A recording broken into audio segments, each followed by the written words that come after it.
दोस्तों एक बार फिर से हम आपके लिए Rajasthan fourth grade vacancy 2025 online form fill up apply process की अपडेट लेके आ चुके हैं। कैसे आप राजस्थान ग्रेड 4 वैकेंसी का फॉर्म फिल कर सकते हो। फोर्थ क्लास एम्प्लॉय चतुर्थ श्रेणी कर्मचारी की भर्ती है। 53,749 बम्पर वैकेंसीज निकली हुई है, जिनके लिए आप ऑल ओवर इंडिया से मेल और फीमेल दोनों कैंडिडेट आवेदन कर सकते हैं। ऑनलाइन आवेदन करते समय आपको कोई भी ऐसी गलती या फिर मिस्टेक नहीं करनी होगी जिसके करने से आपके फॉर्म रिजेक्ट हो सकते हैं। आवेदन करने का अंतिम मौका है, आप जल्द से जल्द अपने फॉर्म फिल कर ले, कहीं मौका हाथ से छूट न जाए। आवेदन करते समय आपको कुछ इंपोर्टेंट इंस्ट्रक्शंस का भी ध्यान रखना होगा, तभी आपके एप्लीकेशन फॉर्म सक्सेसफुली सबमिट हो पाएंगे। और फॉर्म भरते हुए आपको फोटोग्राफ, सिग्नेचर, डॉक्यूमेंट्स कैसे और कितने केबी में अपलोड करने होंगे, कैसे आप अपनी क्वालिफिकेशन डिटेल यहाँ पर अपलोड करोगे,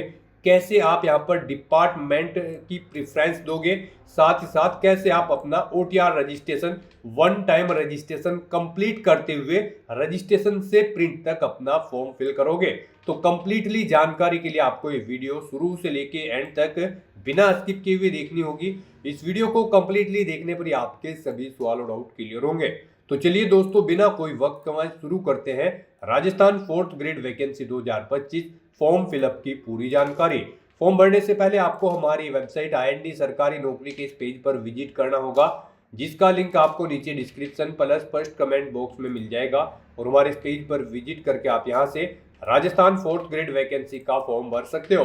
Rajasthan staff selection commission RSSB की ओर से फोर्थ क्लास एम्प्लॉय चतुर्थ श्रेणी कर्मचारी का नोटिफिकेशन रिलीज किया गया था, जिसमें 53,749 बम्पर वैकेंसीज निकली हुई है। इसके लिए आप 19 अप्रैल 2025 तक अपना फॉर्म फिल कर सकते हो। जी हाँ दोस्तों, आवेदन करने की लास्ट डेट 19 अप्रैल है। 10वीं पास कैंडिडेट अप्लाई कर सकते हैं। 18 से 40 वर्ष आयु सीमा है। 600 और 400 रुपये रजिस्ट्रेशन की फीस है। ऑनलाइन अप्लाई कर सकते हो। राजस्थान जॉब लोकेशन है, ऑल इंडिया से ऑनलाइन कर सकते हो।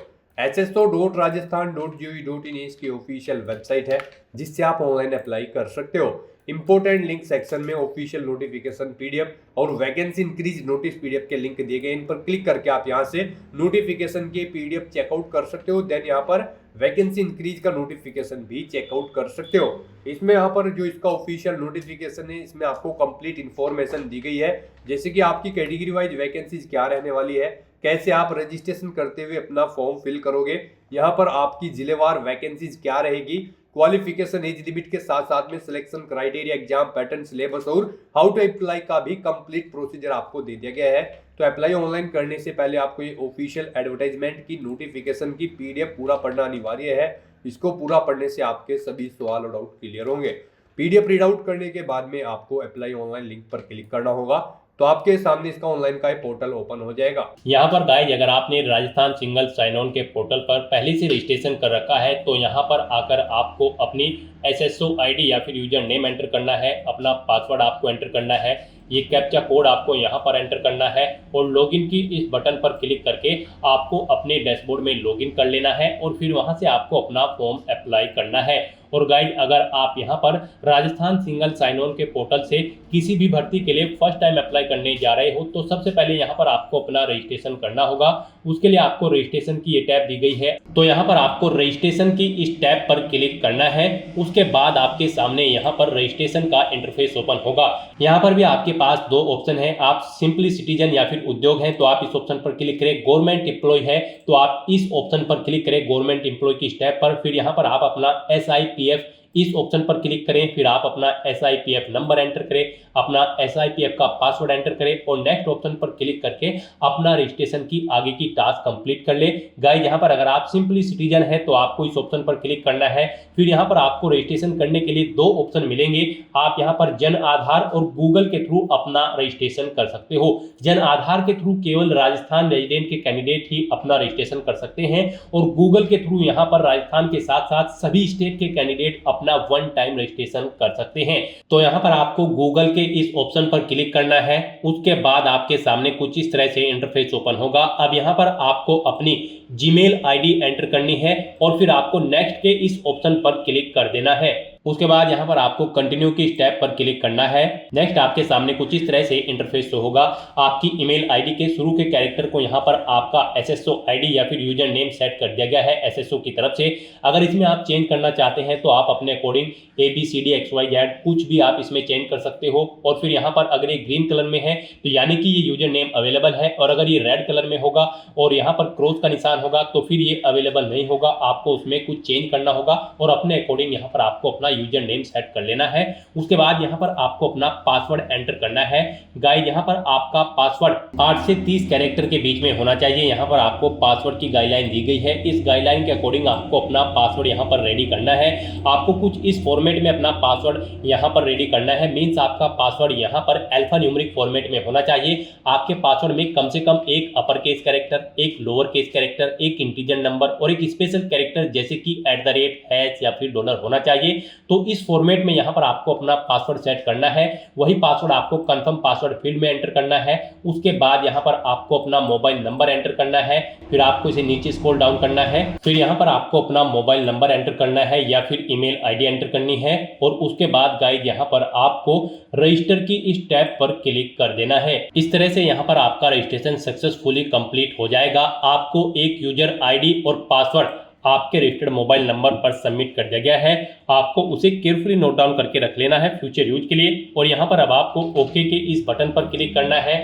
नेक्स्ट आपके सामने कुछ इस तरह से इंटरफेस ओपन होगा।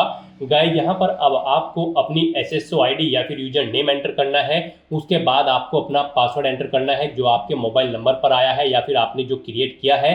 उसके बाद आपको ये कैप्चा कोड यहाँ पर एंटर करना है और फिर आपको यहाँ पर लॉगिन की इस टैब पर क्लिक कर देना है। और गाइस यहाँ पर अगर आप अपनी एसएसओ आईडी भूल गए हैं या फिर पासवर्ड भूल गए हैं तो यहाँ पर आप I forget my digital identity SSO ID के सामने क्लिक हियर के इस लिंक पर क्लिक करें और फिर यहाँ पर आप अपनी बेसिक डिटेल्स प्रोवाइड कराते हुए अपनी एसएसओ आईडी गेट कर लें। पासवर्ड भूल चुके हैं तो उसके लिए भी आप क्लिक हियर के इस लिंक पर क्लिक करके अपना पासवर्ड गेट कर सकते हैं। अगर मल्टीपल एसएसओ आईडी है तो आप क्लिक हियर टू मर्ज इस ऑप्शन पर क्लिक करके अपनी एसएसओ आईडी यहाँ पर मर्ज कर सकते हैं। तो बस यहाँ पर अब आपको अपनी यूजर आईडी और पासवर्ड एंटर करके और ये कैप्चा कोड एंटर करके अपने डैशबोर्ड में लॉगिन करना है। नेक्स्ट आपके सामने कुछ इस तरह से इंटरफेस ओपन होगा। गाइस यहाँ पर अब आपको अपनी प्रोफाइल अपडेट करनी है। सबसे पहले यहाँ पर अगर आप अपना फोटो ऐड करना चाहते हैं तो आप इस फोटो पर क्लिक करें। फिर यहाँ पर आप इस फोटो पर क्लिक करें। उसके बाद यहाँ पर आप इस ऑप्शन पर क्लिक करें और अपना फोटो सेलेक्ट करके यहाँ पर आप उसे अपडेट कर सकते हैं। अपना प्रोफाइल फोटो यानी कि आप यहाँ पर सेट कर सकते हो।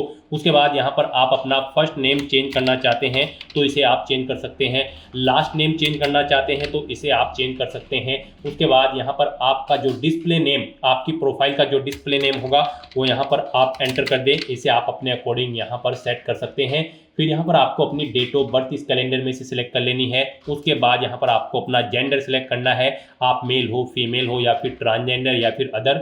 उसके बाद यहाँ पर आपको अपना मोबाइल नंबर एंटर करना है। यहाँ पर आप इस ऑप्शन पर क्लिक करें, अपना मोबाइल नंबर एंटर करें और फिर आप सेंड ओटीपी ऑप्शन पर क्लिक करें। उसके बाद आपके रजिस्टर्ड मोबाइल नंबर पर एक ओटीपी जाएगा। वो ओटीपी आपको यहाँ पर वेरीफाई करना है। तो यहाँ पर आपको अपना ओटीपी एंटर करना है जो आपके मोबाइल नंबर पर आया है और उसके बाद आपको यहाँ पर वैलिडेट ओटीपी के इस ऑप्शन पर क्लिक करके अपना मोबाइल नंबर यहाँ पर वेरीफाई कर लेना है। फिर यहाँ पर अगर आपके पास कोई लैंडलाइन नंबर है तो आप एंटर कर सकते हैं, नहीं है तो आप इस कॉलम को खाली छोड़ दें। फिर यहाँ पर आपको अपना एड्रेस एंटर करना है। उसके बाद आपको अपना पोस्टल कोड देना है, अपनी सिटी या फिर डिस्ट्रिक्ट यहाँ पर आप एंटर करें। और गाइस यहाँ पर उसके बाद आप अपना स्टेट सिलेक्ट कर लें, जिस स्टेट से आप बिलोंग करते हैं। उसके बाद अगर आप राजस्थान स्टेट के कैंडिडेट हैं तो आप अपनी जन आधार आईडी या फिर इनरोलमेंट आईडी यहाँ पर एंटर करें। आप इस ऑप्शन पर क्लिक करें, अपनी जन आधार आईडी या फिर इनरोलमेंट आईडी यहाँ पर एंटर करें और फैच मेंबर्स ऑप्शन पर क्लिक करके अपनी डिटेल यहाँ पर फैच कर ले। फिर यहाँ पर अगर आप राजस्थान स्टेट के कैंडिडेट हैं तो यहाँ पर आपको अपना संस्था आधार नंबर एंटर करना है। आप इस ऑप्शन पर क्लिक करें, अपना संस्था आधार नंबर एंटर करें, सेंड ओटीपी ऑप्शन पर क्लिक करें, आपके मोबाइल नंबर पर एक OTP आएगा जो आपके संस्था आधार नंबर से लिंक है। वो OTP आप यहाँ पर एंटर करके उसे वेरीफाई कर लें और उसके बाद गाइस यहाँ पर आप अपडेट के इस बटन पर क्लिक करके अपने प्रोफाइल की सभी डिटेल्स यहाँ पर अपडेट कर दें। इस तरह से यहाँ पर आपकी SSO की जो प्रोफाइल है वो सक्सेसफुली अपडेट हो चुकी है। अब यहाँ पर आप ओके के बटन पर क्लिक करें। नेक्स्ट आपके सामने यहाँ पर कुछ इस तरह से इंटरफेस ओपन होगा। अब यहाँ पर आपको रिक्रूटमेंट पोर्टल सर्च करना है। आप कंट्रोल F यहाँ पर प्रेस करें, REC एंटर करें। उसके बाद यहाँ पर आपको रिक्रूटमेंट पोर्टल का ये ऑप्शन मिलेगा, आप इस लिंक पर क्लिक कर दें। नेक्स्ट आपके सामने कुछ इस तरह से इंटरफेस ओपन होगा। अब यहाँ पर आने के बाद आपको वन टाइम रजिस्ट्रेशन के इस लिंक पर क्लिक करना है। उसके बाद आपके सामने यहाँ पर कुछ इस तरह से इंटरफेस ओपन होगा। अब यहाँ पर आपको अपने वन टाइम रजिस्ट्रेशन की डिटेल प्रोवाइड करनी है। अब यहाँ पर आपसे सबसे पहले पूछा गया है कि क्या आप राजस्थान स्टेट के निवासी हैं, अगर हैं तो यस करें और फिर यहाँ पर आप अपनी जन आधार या फिर एक्नॉलेजमेंट ID एंटर करके फैच मेंबर ऑप्शन पर क्लिक करें और अपनी डिटेल यहाँ पर फैच कर लें। और अगर आप राजस्थान के निवासी नहीं हैं तो यहाँ पर आपको नो ऑप्शन सेलेक्ट करना है। उसके बाद यहाँ पर आपको अपना आधार नंबर एंटर करना है और फिर यहाँ पर आपको एग्री की स्टेप पर क्लिक कर देना है। उसके बाद यहाँ पर आपके सामने कुछ इस तरह से पॉपअप शो होगा। यहाँ पर आपसे पूछा गया है कि क्या आप राज्य भर्ती पोर्टल को एक बार पंजीकरण यानी कि OTR के लिए मेरे आधार विवरण, नाम, पिता का नाम, लिंग और जन्म दिनांक का उपयोग करने की अनुमति प्रदान करते हो या फिर करती हो। तो आपको इस चेकबॉक्स को ओके करना है और फिर आपको सेंड OTP के इस ऑप्शन पर क्लिक कर देना है। फिर आपके सामने कुछ इस तरह से इंटरफेस ओपन होगा। अब यहाँ पर आपको अपना आधार वेरीफाई करना है। उसके लिए आपको यहाँ पर इस चेकबॉक्स को ओके करना है और फिर आपको OTP भेजें इस ऑप्शन पर क्लिक कर देना है। उसके बाद यहाँ पर आपके रजिस्टर्ड मोबाइल नंबर पर एक OTP आएगा। उस मोबाइल नंबर पर जिससे आपका आधार लिंक है वो OTP आप यहाँ पर एंटर करें और फिर आप प्रमाणीकरण करें इस ऑप्शन पर आप क्लिक कर दें। इस तरह से यहाँ पर आपका आधार वेरीफाई हो जाएगा और आपकी जो डिटेल्स है वो यहाँ पर आपके आधार से फैच करके फिल कर दी गई है, जैसे कि आपका नाम, आपका जेंडर, आपके फादर का नाम, आपकी डेट ऑफ बर्थ। अब यहाँ पर आपको अपना मोबाइल नंबर एंटर करना है और फिर यहाँ पर आपको gate email from SSO profile इस ऑप्शन पर क्लिक करके अपनी ईमेल ID को यहाँ पर फैच कर लेना है। जो आपने रजिस्ट्रेशन टाइम पर अपनी ईमेल ID एंटर की थी वो यहाँ पर फैच होके आ जाएगी। फिर यहाँ पर आपको वेरीफाई OTR आपको इस ऑप्शन पर क्लिक कर देना है। फिर यहाँ पर आपको आपकी डिटेल शो कर दी जाएगी। आपकी डिटेल अगर ओके है तो यहाँ पर अब आप फाइनल सबमिट के इस ऑप्शन पर क्लिक कर दें। उसके बाद आपके रजिस्टर्ड मोबाइल नंबर पर एक OTP आएगा। वो OTP आपको यहाँ पर एंटर करना है और उसके बाद आपको यहाँ पर वेरीफाई OTP के इस ऑप्शन पर क्लिक कर देना है। इस तरह से यहाँ पर आपके वन टाइम रजिस्ट्रेशन की डिटेल सक्सेसफुली सेव हो जाएगी। आपको एक रजिस्ट्रेशन नंबर यहाँ पर प्रोवाइड कर दिया गया है, वन टाइम रजिस्ट्रेशन नंबर। आपको इसे केयरफुली नोट डाउन करके रख लेना है फ्यूचर यूज के लिए। और यहाँ पर अब आपको ओके के इस बटन पर क्लिक करना है। फिर आपको आपके OTR के इसी इंटरफेस पर आपको रिडायरेक्ट कर दिया जाएगा। यहाँ पर आपकी OTR की सभी डिटेल्स वेरीफाई हो चुकी है। आपको एक रजिस्ट्रेशन नंबर जो वहां पर दिया गया था वो रजिस्ट्रेशन नंबर यहाँ पर भी शो कर दिया गया है। आपको इसे केयरफुली नोट डाउन करके रख लेना है फ्यूचर यूज के लिए। अब गाइस यहाँ पर आपको अपना फीस पेमेंट करना है। नेक्स्ट स्टेप आपका फीस पेमेंट का होगा। उसके लिए आपको यहाँ पर पे फीस की स्टेप पर क्लिक करना है। उसके बाद आपके सामने यहाँ पर कुछ इस तरह से पॉपअप शो होगा। अब यहाँ पर आपसे पूछा गया कि क्या आप राजस्थान स्टेट के कैंडिडेट हैं, अगर हैं तो यस करें और फिर यहाँ पर आप अपनी कैटेगरी सेलेक्ट करें। आप रिजर्व कैटेगरी के अंतर्गत आते हो या फिर अनरिजर्व के, आप अपने अकॉर्डिंग ऑप्शन सेलेक्ट करें। और अगर आप राजस्थान स्टेट के कैंडिडेट नहीं हैं तो यहाँ पर आप नो ऑप्शन सेलेक्ट करें। फिर यहाँ पर केवल अनरिजर्व कैटेगरी कैंडिडेट ही अप्लाई कर सकते हैं अगर आप राजस्थान स्टेट से बाहर के कैंडिडेट हैं। उसके बाद यहाँ पर आपसे पूछा गया कि क्या आप स्पेशली एबल्ड कैंडिडेट हैं, अगर हैं तो आप यहाँ पर यस ऑप्शन सेलेक्ट करें। उसके बाद यहाँ पर आपको 400 रुपये फीस के रूप में जमा कराने होंगे। और अगर आप स्पेशली एबल्ड कैंडिडेट नहीं हैं तो यहाँ पर आपको नो ऑप्शन सेलेक्ट करना है। फिर यहाँ पर आपको 600 रुपये एप्लीकेशन फीस के रूप में जमा कराने होंगे। तो इस तरह से आपको आपकी कैटेगरी के अकॉर्डिंग यहाँ पर फीस का अमाउंट शो कर दिया जाएगा। गाइस हम यहाँ पर आपको एक बार फिर से बता दें, अगर आप यहाँ पर वन टाइम रजिस्ट्रेशन करने जा रहे हो, अगर आप अनरिजर्व कैटेगरी से बिलोंग करते हो तो फिर आपको 600 रुपये फीस जमा करानी है। रिजर्व कैटेगरी के अंतर्गत आते हो तो फिर आपको 400 रुपये फीस के रूप में जमा कराने होंगे। ये अमाउंट आपको सिर्फ एक बार जमा कराना है। उसके बाद SSO के पोर्टल से जितनी भी भर्तियां निकलेगी, जितनी भी भर्तियों के लिए आप अप्लाई करोगे फिर आपको कोई शुल्क जमा नहीं कराना है। ये वन टाइम फीस है, आप एक बार फीस जमा करा के फिर यहाँ पर एसएससी की इस वेबसाइट के थ्रू मल्टीपल जॉब्स के लिए आप अप्लाई कर सकते हो। तो यहाँ पर अब आपको आपकी कैटेगरी के अकॉर्डिंग अमाउंट शो कर दिया जाएगा। उसके बाद यहाँ पर आपको पे फीस के इस ऑप्शन पर क्लिक करना है, फिर आपको ओके करना है। उसके बाद यहाँ पर आपको फीस पेमेंट के इंटरफेस पर डायरेक्ट कर दिया जाएगा। यहाँ पर आपके पास 3 चॉइस है, आप 3 तरह से अपना फीस पेमेंट कर सकते हो, नेट बैंकिंग के थ्रू, एग्रीगेटर के थ्रू या फिर QR कोड पेमेंट के थ्रू। यहाँ पर सबसे बेस्ट ऑप्शन आपके लिए QR कोड पेमेंट रहेगा। आप यहाँ पर इस ऑप्शन को सिलेक्ट करें, फिर यहाँ पर आप फोन पे ऑप्शन सेलेक्ट करें और पे नाउ के इस ऑप्शन पर क्लिक कर दें। उसके बाद गाइस यहाँ पर आपको फीस पेमेंट के इंटरफेस पर डायरेक्ट किया जाएगा। नेक्स्ट आपके सामने कुछ इस तरह से इंटरफेस ओपन होगा। यहाँ पर आप 2 तरह से फीस पेमेंट कर सकते हो, QR कोड के थ्रू या फिर आप अपने मोबाइल नंबर के थ्रू यहाँ पर फीस पेमेंट कर सकते हो। आपके लिए यहाँ पर बेस्ट ऑप्शन QR कोड रहेगा। तो यहाँ पर आप शो कोड ऑप्शन पर क्लिक करें, आपके सामने ये QR कोड शो होगा। आप अपने किसी भी UPI से इसे स्कैन करें और अपना फीस पेमेंट कर दें। सक्सेसफुली फीस पेमेंट करने के बाद आपको आपके OTR के डैशबोर्ड पर डायरेक्ट कर दिया जाएगा। यहाँ पर आपका फीस पेमेंट सक्सेसफुली कंप्लीट हो चुका है। अब आप व्यू रिसिप्ट के इस ऑप्शन पर क्लिक करके अपनी एप्लीकेशन फीस की एक रिसिप्ट का यहाँ पर प्रिंट आउट ले सकते हैं फ्यूचर यूज के लिए। और यहाँ पर अपनी ये फीस पेमेंट करने के बाद अब आपको नेक्स्ट ऑप्शन कंप्लीट करना है, वो आता है यहाँ पर आपका OTR eKYC। आपको इस ऑप्शन पर क्लिक करना है। अब यहाँ पर गाइस आपको अपना लाइव फोटो कैप्चर करना है और अपना हैंड रिटन डिक्लेरेशन डॉक्यूमेंट आपको अपलोड करना है।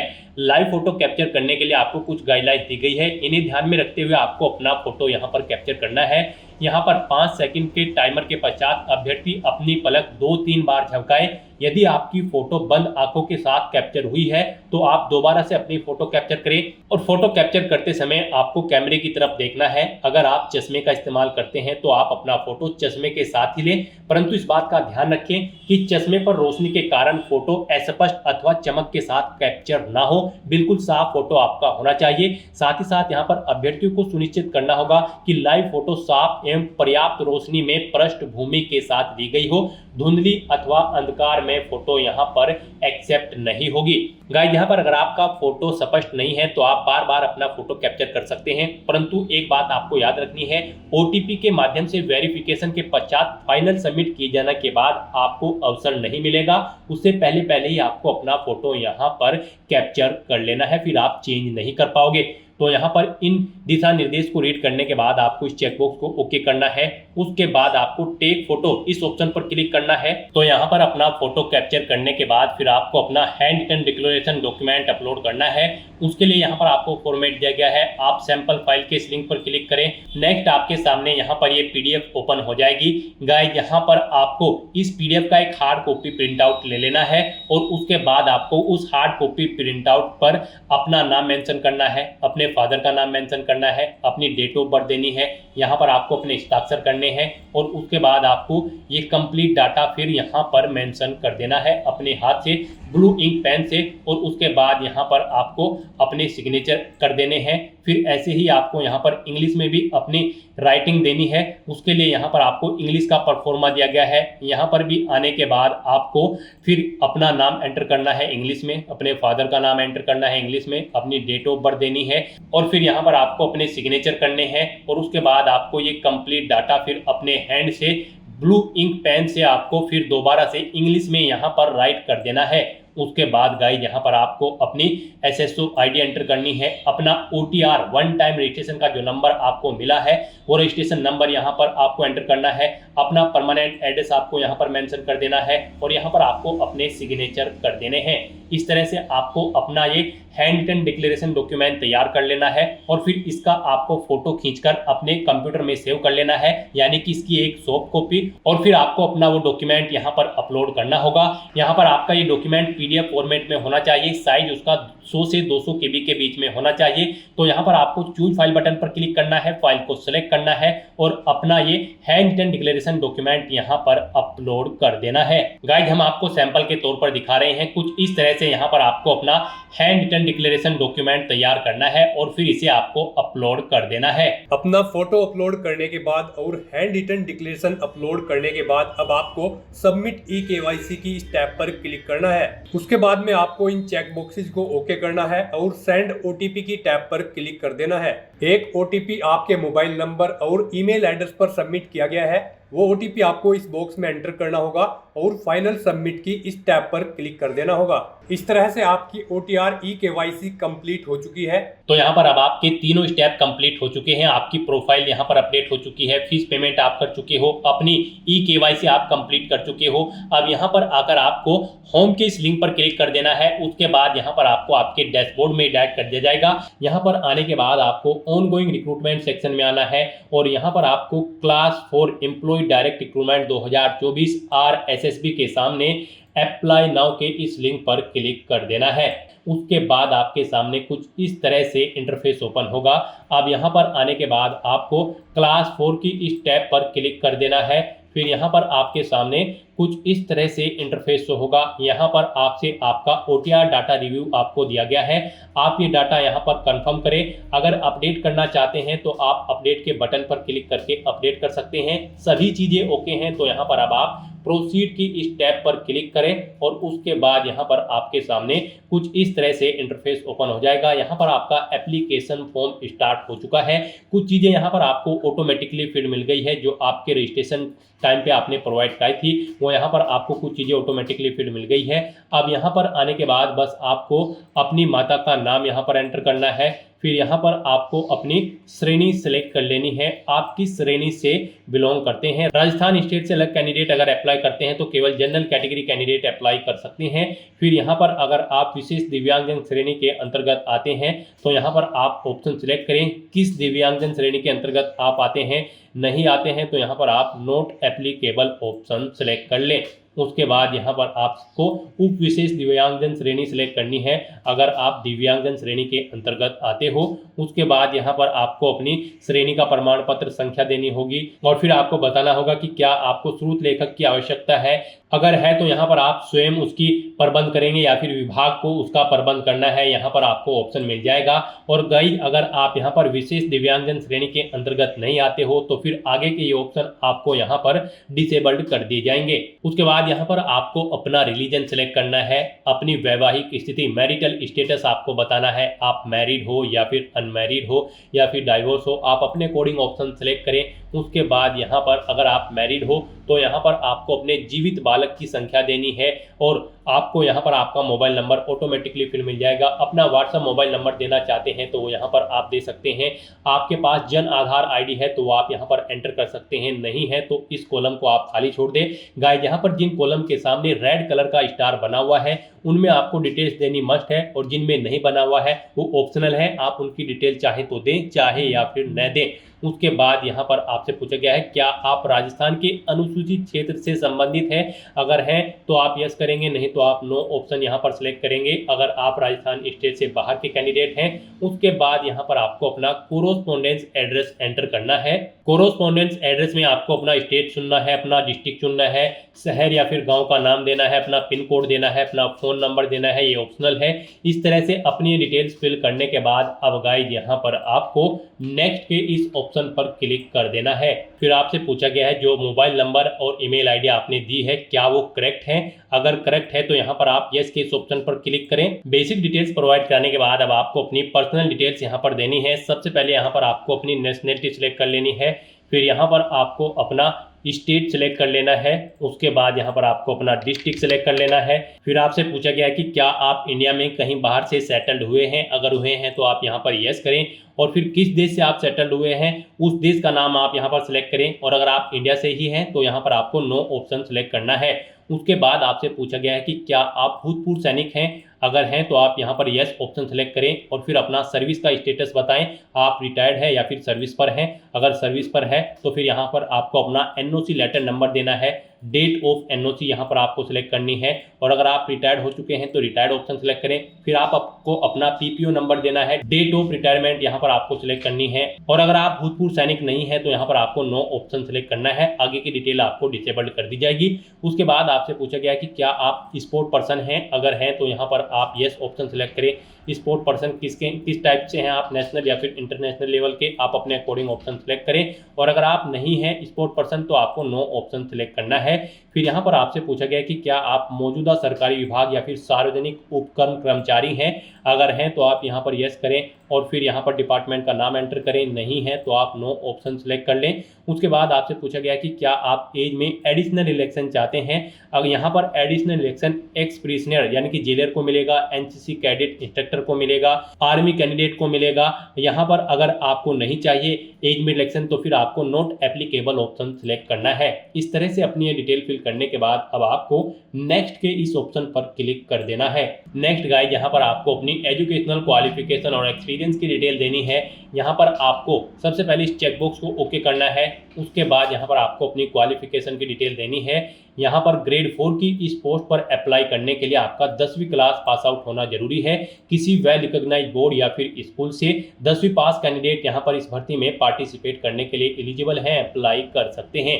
तो यहाँ पर आपको अपनी 10वीं क्लास की डिटेल देनी है। पहले यहाँ पर आपको सब्जेक्ट ग्रुप देना है। आपके पास 10वीं में साइंस था, आर्ट था, कॉमर्स थी, आप अपने अकॉर्डिंग यहाँ पर अपना सब्जेक्ट ग्रुप एंटर करें। फिर यहाँ पर आपको बोर्ड का नाम देना है, किससे आपने अपनी 10वीं क्लास पास आउट की है। फिर यहाँ पर आपको अपना 10वीं क्लास का रोल नंबर देना है। रिजल्ट का परिणाम आपको बताना है, आपका जो रिजल्ट है वो सीजीपीए में आया था, ग्रेड में, परसेंटेज में या फिर अवेटेड है। यानी कि यहाँ पर 10वीं क्लास में अगर आप अपेयर हो तब भी आप इस भर्ती में अप्लाई कर सकते हो अगर आपका रिजल्ट अवेटेड है। तो यहाँ पर आप अपने अकॉर्डिंग ऑप्शन सेलेक्ट करें। उसके बाद यहाँ पर आपको पासिंग ईयर देना है, कब आपने अपनी 10वीं क्लास पास आउट की है, फिर कितने % मार्क्स आपने ऑब्टेन किए हैं वो यहाँ पर आप एंटर करें। उसके बाद यहाँ पर अगर आपने अपनी 12वीं क्लास पास आउट कर रखी है तो उसकी डिटेल भी आप ऐसे ही प्रोवाइड कर सकते हैं। कोई आपके पास डिप्लोमा है तो उसकी डिटेल दें। ग्रेजुएशन या फिर पोस्ट ग्रेजुएशन या फिर कोई और क्वालिफिकेशन आपके पास है तो उसकी डिटेल भी आप सेम ऐसे ही यहाँ पर प्रोवाइड करा सकते हो। तो इस तरह से यहाँ पर आपको अपनी एजुकेशनल क्वालिफिकेशन की डिटेल फिल कर देनी है और उसके बाद आपको नेक्स्ट के इस ऑप्शन पर क्लिक कर देना है। नेक्स्ट यहाँ पर आपको अपना फोटो और सिग्नेचर अपलोड करने हैं। यहाँ पर आपके फोटो का साइज 50 KB से 100 KB के बीच में होना चाहिए। सिग्नेचर का भी 20 KB से 50 KB के बीच में होना चाहिए और यहाँ पर आपकी ये सिग्नेचर और फोटो JPG या फिर JPEG फॉर्मेट में होने चाहिए। तो यहाँ पर अब आपको अपना फोटो और सिग्नेचर अपलोड करने हैं। यहाँ पर आकर आपको चूज फाइल बटन पर क्लिक करना है, फाइल को सिलेक्ट करना है और 1 बाय 1 करके आपको अपना फोटो और सिग्नेचर यहाँ पर अपलोड कर देने हैं। उसके बाद यहाँ पर अगर आपकी बॉडी पर कहीं कोई कट या तिल का निशान है तो उस पैलेस का नाम आप यहाँ पर एंटर करें, नहीं है तो यहाँ पर आप नो मार्क एंटर कर दें। इस तरह से अपना फोटो और सिग्नेचर यहाँ पर अपलोड करने के बाद बस अब आपको नेक्स्ट के इस ऑप्शन पर क्लिक कर देना है। नेक्स्ट यहाँ पर आपको अपनी पोस्ट के डिपार्टमेंट सिलेक्ट करने हैं। यहाँ पर आप किस डिपार्टमेंट को फर्स्ट नंबर पर प्रेफरेंस देना चाहते हैं। यहाँ पर आपके पास 3 चॉइसेस हैं। आप जिसे फर्स्ट नंबर पर प्रेफरेंस देना चाहते हैं उस डिपार्टमेंट को यहाँ पर आप फर्स्ट नंबर पर सिलेक्ट करें। जिसे आप सेकंड नंबर पर प्रेफरेंस देना चाहते हैं उसे सेकंड नंबर पर सिलेक्ट करें। जिसे थर्ड नंबर पर प्रेफरेंस देना चाहते हैं उसे आप थर्ड नंबर पर यहाँ पर सिलेक्ट कर लें। इस तरह से यहाँ पर आपके पोस्ट डिपार्टमेंट की प्रेफरेंस आपको सेट कर देनी है और उसके बाद गाइस यहाँ पर आपको नेक्स्ट के इस ऑप्शन पर क्लिक करना है। नेक्स्ट आपको आपके एप्लीकेशन फॉर्म का पूरा प्रीव्यू यहाँ पर शो कर दिया गया है। आप सभी डिटेल्स केयरफुली चेकआउट करें। कहीं पर कोई मिस्टेक है तो आप अपडेट बटन पर क्लिक करके अपडेट कर लें और अगर कोई मिस्टेक नहीं है तो यहाँ पर आप इस चेकबॉक्स को ओके करें और फिर गाइस यहाँ पर आप फाइनल सबमिट के इस ऑप्शन पर क्लिक कर दें। उसके बाद आपके सामने ये पॉपअप शो होगा। यहाँ पर आकर आपको इस चेकबॉक्स को ओके करना है, फिर आपको सेंड OTP के ऑप्शन पर क्लिक कर देना है। उसके बाद आपके रजिस्टर्ड मोबाइल नंबर और ईमेल आईडी पर एक OTP सबमिट किया गया है, वो OTP आपको यहाँ पर एंटर करना है और उसके बाद यहाँ पर आपको वेरीफाई OTP के ऑप्शन पर क्लिक कर देना है। इस तरह से यहाँ पर आपका एप्लीकेशन फॉर्म सक्सेसफुली सबमिट हो चुका है। अब यहाँ पर प्रिंट के इस ऑप्शन पर क्लिक करके आप अपने एप्लीकेशन फॉर्म का एक हार्ड कॉपी प्रिंट आउट ले सकते हो। फ्यूचर यूज के लिए, फ्यूचर रेफरेंस के लिए आप माय रिक्रूटमेंट के सेक्शन में जाकर चेकआउट कर सकते हो। यहाँ पर आपका एप्लीकेशन फॉर्म का स्टेटस आपको शो कर दिया जाएगा।